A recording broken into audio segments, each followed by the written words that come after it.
So hello guys, welcome back to channel जिसका नाम है फिट विथ राजवीर। और आज की वीडियो में बताने वाला हूँ कि आप कैसे चावल खा के भी अपना फैट लॉस कंटिन्यू कर सकते हो। देखो, चावल को ऐसा बहुत नेगेटिविटी देखा जाता है अपने डाइट को लेके, चाहे वो किसी को डायबिटीज़ हो, चाहे किसी को वेट लॉस करना हो, तो उसके लिए सबसे बड़ा दुश्मन एक होता है जिसको हम लोग बोलते हैं प्यार से चावल, आई मीन राइस।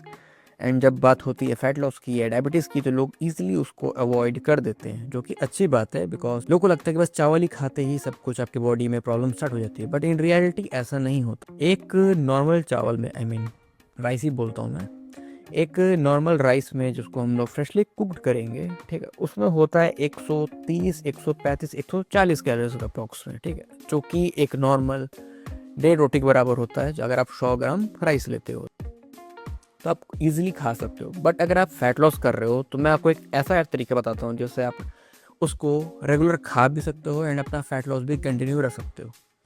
तो मैं कुछ रिसर्च कर रहा था जहाँ से मुझको आइडिया लगा, आई मीन मेरे को पता चला, तो मैंने वो सारी चीज़ें लिखी हैं यहाँ पे। मैं ऐसे अपने मन से चीज़ें नहीं बता के बोलूँगा, ठीक है। एक बार से दिखा देता हूँ, दिख नहीं रहा होगा बिकॉज रीडिंग लाइट जल रही है।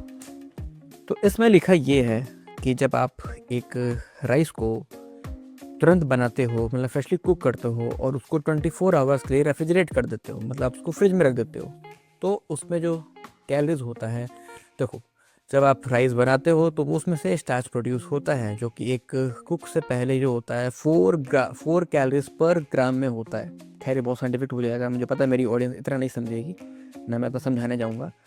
बस इन शॉर्ट बताता हूँ, जब आप चावल बनाते हो तो उसमें जो स्टार्च रहता है वो इजीली आपके बॉडी में एब्जॉर्ब हो जाता है, ग्लूकोज के फॉर्म में चला जाता है, जिसकी वजह से आपका जो ब्लड शुगर होता है वो भी हाई हो जाता है एंड आपको बाद में क्रेविंग भी होती है जब वो डाउन होता है। तो इससे बेटर है कि आप आज बनाया हुआ राइस कल खाओ। अब उससे क्या होगा, जब आप उस राइस को रेफ्रिजरेट करते हो 24 आवर्स के लिए फ्रिज में, तो उसको जो अंदर का स्टार्च होता है वो उसके मॉलिक्यूल्स काफ़ी ब्रेक डाउन हो जाते हैं, जिसकी वजह से वो बाद में डाइजेस्ट होने में मतलब बहुत टाइम लेता है, जो कि तरीके से एज अ फाइबर का रोल प्ले करता है। मतलब इतना स्टार्च आप कंज्यूम कर रहे हो वो आपके बॉडी में एब्जॉर्ब होगा ही नहीं। अब ऐसा नहीं हो कि आप 100 कैलोरीज जो आप फ्रेशली कुक खा रहे थे तो आप नेक्स्ट डे जो खाओगे वो 10 कैलोरी 20 कैलोरी अप्रॉक्स में होगा, ऐसा नहीं होगा।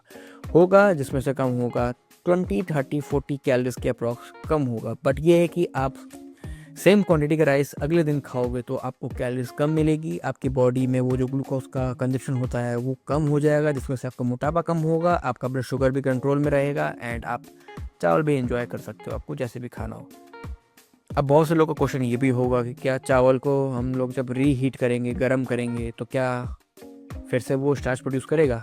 नहीं, बिल्कुल प्रोड्यूस नहीं करेगा, वो वैसे का वैसा ही रहेगा, उसमें कोई प्रॉपर्टीज चेंज नहीं हो। तो अगर आप चावल खाते हो तो बेटर है कि आप नेक्स्ट डे खाओ, वो आपके लिए ज़्यादा बेनिफिशियल है। एंड ऐसे टिप्स के लिए आप उसको फॉलो कर सकते हो, आई मीन सब्सक्राइब कर सकते हो इस फिट विद राज के चैनल को। तब तक के लिए बाय बाय।